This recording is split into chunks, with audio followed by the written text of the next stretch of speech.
Hello, ನಮಸ್ಕಾರ. ಹೇಗಿದ್ದೀರಾ? ನೀವೆಲ್ಲ ಚೆನ್ನಾಗಿದ್ದೀರಾ ಅಂದ್ಕೊಂಡಿದ್ದೀನಿ. ನಾನು ಭಾಳ ಆರಾಮದ್ದೀನಿ.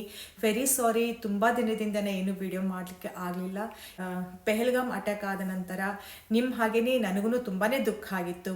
ವಿಡಿಯೋ ಮಾಡಬೇಕು ಅಂತ ಯಾಕೋ ಅಷ್ಟು ಪೂರ್ತಿಯಾಗಿ ಮನಸ್ಸು ನನಗೆ ಆಗಲಿಲ್ಲ. ಹೀಗಾಗಿ ನಾನು ಸ್ವಲ್ಪ ದಿನ ಗ್ಯಾಪ್ ತೊಗೊಂಡ್ರಾಯ್ತು ಅಂತ ಸ್ವಲ್ಪ ದಿನ ಬಿಟ್ಟು ಇವತ್ತು ಕೆಲಸಕ್ಕೆ ಹೋಗಬೇಕು. ಈಗ ರೆಡಿ ಆಗ್ತಾ ಇದ್ದೀನಿ. ಸೊ ಆದರೆ ಇವತ್ತು ನಾನು ನಿಮ್ಮ ಜೊತೆ ನನ್ನ ಕೆಲವೊಂದು ಮಾತುಗಳನ್ನು ಹಂಚ್ಕೊಂಡೇ ಹೋಗಬೇಕು ಅಂತ ಅಂದ್ಕೊಂಡು ಈ ವಿಡಿಯೋವನ್ನು ನಾನು ಮಾಡ್ತಾ ಇದ್ದೀನಿ.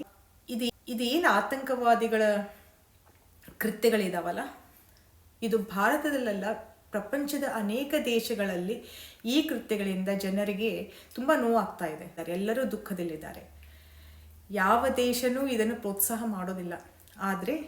ಆದರೂ ಕೂಡ ಈ ಕೃತ್ಯಗಳು ಯಾಕೆ ಆಗ್ತಾವೋ, ಇವುಗಳನ್ನು ನಾವು ಹೆಂಗೆ ತಡಿಬಹುದು ಅಂತ ನನ್ನ ಅತ್ಯಂತ ಪ್ರೀತಿಯ ವ್ಯಕ್ತಿಯಾದ ಡಾಕ್ಟರ್ APJ ಅಬ್ದುಲ್ ಕಲಾಂ ಅವರ ಕೆಲವು ಮಾತುಗಳಲ್ಲಿ ನಾನು ಇದನ್ನು ನಿಮಗೆ ವಿವರಿಸಲಿಕ್ಕೆ ಪ್ರಯತ್ನ ಮಾಡ್ತೀನಿ. ಅಬ್ದುಲ್ ಕಲಾಂ ಅವರು ಹೇಳ್ತಾರೆ, where there is richness in the heart, where there is richness in the heart, there is beauty in the character.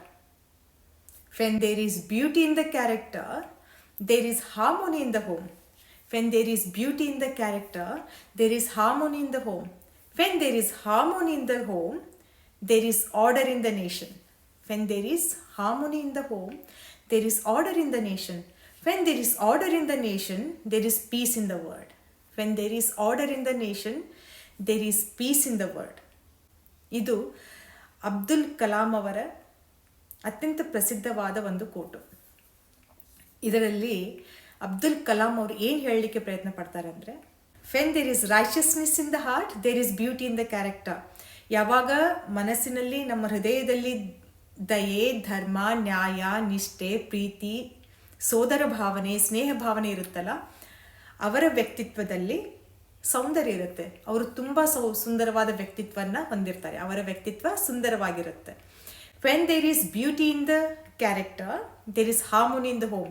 ಯಾವಾಗ ಒಬ್ಬ ಮನುಷ್ಯನ ವ್ಯಕ್ತಿತ್ವ ಸುಂದರವಾಗಿರುತ್ತಲ್ಲ, ಅವರ ಮನೆಯಲ್ಲಿ ಹೊಂದಾಣಿಕೆ ಇರುತ್ತೆ, ಪ್ರೋಗ್ರೆಸ್ ಇರುತ್ತೆ, ಉತ್ತಮವಾದ ಏಳಿಗೆ ಆಗ್ತಾ ಹೋಗುತ್ತೆ. When there is harmony in the home, there is order in the nation.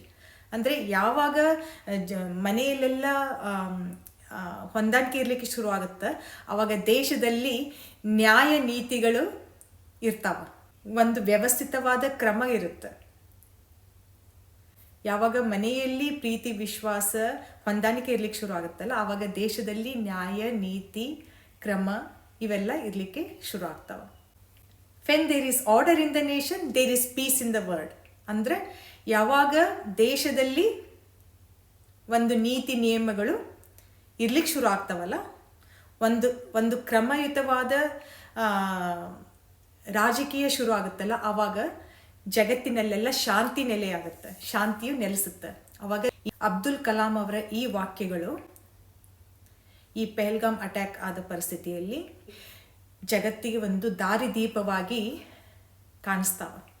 ಯಾವುದೇ ಮನುಷ್ಯನ ಕೃತ್ಯಗಳು ಬೇರೆ ಮನುಷ್ಯನಿಗೆ ತೊಂದರೆಯನ್ನು ಉಂಟು ಮಾಡ್ತಾ ಇದ್ದರೆ ಅದು ಒಂದು ಕೆಟ್ಟ ಕೃತ್ಯನೇ ಆಗಿರುತ್ತೆ.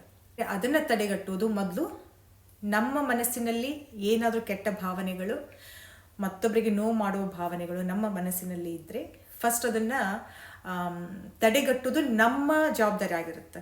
ನಮ್ಮ ಧರ್ಮಕ್ಕೆ ಸೇರಿದ ಎಲ್ಲ ಜನರು ನಾವು ವಸುದೈವ ಕುಟುಂಬಕದಲ್ಲಿ ನಂಬಿಕೆಯನ್ನು ಇಡ್ತೀವಲ್ಲ, ಜಗತ್ತಿನ ಎಲ್ಲ ಜನ ಒಂದು ಕುಟುಂಬ ಅಂತ ನಾವು ನಂಬ್ತೀವಲ್ಲ. ಯಾವುದೇ ಕುಟುಂಬದಲ್ಲಿ ಇರಲಿ, ಅವರು ನಮ್ಮ ಅಣ್ಣ, ತಮ್ಮ, ಅಕ್ಕ, ತಂಗಿ, ಯಾರೇ ಆಗಿರಲಿ, ಸಂಬಂಧಿಕರು, ತಂದೆ ತಾಯಿ, ಯಾರೇ ಆಗಲಿ, ಅವರ ಆ್ಯಕ್ಷನ್ಗಳು, ಅವರ ತಪ್ಪು ವಿಚಾರ ಮಾಡ್ತಾ ಇದ್ದರೆ ಅವರನ್ನು ತಿದ್ದೋದು, ಅವರಿಗೆ ಶಿಕ್ಷೆ ಕೊಡೋದು, ಬುದ್ಧಿ ಕಲಿಸೋದು ಮೊದಲು ನಮ್ಮ ಧರ್ಮ ಆಗಿರುತ್ತೆ. ಅದು ನಮ್ಮ ಧರ್ಮ, ಅದು ನಮ್ಮ ಜವಾಬ್ದಾರಿ ಆಗಿರುತ್ತೆ. ಫಸ್ಟ್ ನಮ್ಮನ್ನು ತಿದ್ಕೋಬೇಕು, ನಮ್ಮ ಮನೆಯನ್ನು ಸರಿ ಮಾಡ್ಕೋಬೇಕು, ನಮ್ಮ ದೇಶವನ್ನು ಸರಿ ಮಾಡಬೇಕು, ಆಮೇಲೆ ವಿಶ್ವ ತಾನೇ ಸರಿಯಾಗುತ್ತೆ. ಅಬ್ದುಲ್ ಕಲಾಂ ಅವರ ಈ ಮಾತುಗಳು ಜಗತ್ತಿಗೆ ಒಂದು ಶಾಂತಿಯ ಸಂದೇಶವನ್ನು ನೀಡ್ತಾವೆ. ಇಸ್ಲಾಂ ಧರ್ಮ ಒಂದು ರಿಲಿಜನ್ ಆಫ್ ಪೀಸ್ ಅಂತ ಹೇಳಿಕೊಂಡು, ನಾನು ಪ್ರೀತಿಯನ್ನು ತೋರಿಸ್ಕೊಡ್ತೀನಿ ಜಗತ್ತಿಗೆ ಅಂತ ಹೇಳಿ, ಪ್ರೀತಿಯನ್ನು ತೋರಿಸ್ಬೇಕಾದ್ರೆ ಬೇರೆಯವರ ಕಷ್ಟದಲ್ಲಿ ಭಾಗಿಯಾಗಿ, ಅವರ ಸಂತೋಷದಲ್ಲಿ ಭಾಗಿಯಾಗಿ, ಅವರ ಜೀವನವನ್ನು ಒಳ್ಳೆ ರೀತಿಯಿಂದ ನಡೆಸಲಿಕ್ಕೆ ಸಹಾಯ ಮಾಡಿ, ಆವಾಗ ನೀವು ನಮ್ಮ ಧರ್ಮ, ಇಸ್ಲಾಂ ಧರ್ಮ, ರಿಲಿಜನ್ ಪೀಸ್ ಅಂತ ಹೇಳಲಿಕ್ಕೆ ಹಕ್ಕುದಾರರಾಗ್ತೀರ. ಅಕಸ್ಮಾತ್ ಯಾರೇ ಇರಲಿ, ಯಾವ ಧರ್ಮದಲ್ಲಿರಲಿ, ನಿಮ್ಮ ಕೃತ್ಯಗಳು, ನಮ್ಮ ಕುಟುಂಬ ಜನರ ಕೃತ್ಯಗಳು, ನಮ್ಮ ಕೃತ್ಯಗಳು ಬೇರೆಯವರಿಗೆ ನೋವು ಮಾಡ್ತಾ ಇದ್ರೆ ಅದನ್ನು ತಡೆಗಟ್ಟೋದು ಜವಾಬ್ದಾರಿ ನಮ್ಮದೇ ಆಗಿರುತ್ತೆ. ಇಷ್ಟು ಹೇಳ್ಕೊಂಡು, ಪ್ರೀತಿಯನ್ನು ತೋರಿಸಿ ಮುಗ್ಧ ಜನರನ್ನು ಬಲಿಪಶುಗಳು ಮಾಡಬೇಡಿ ಅಂತ ಹೇಳ್ಕೊಂಡು ನನ್ನ ಈ ವ್ಲಾಗನ್ನು ಮುಗಿಸ್ತೀನಿ. ಮುಂದಿನ ವ್ಲಾಗ್ದಲ್ಲಿ ಹೊಸ ವಿಷಯದೊಂದಿಗೆ ಮತ್ತೆ ಬರ್ತೀನಿ. ಅಲ್ಲಿವರೆಗೆ ಥ್ಯಾಂಕ್ ಯು ಸೋ ಮಚ್.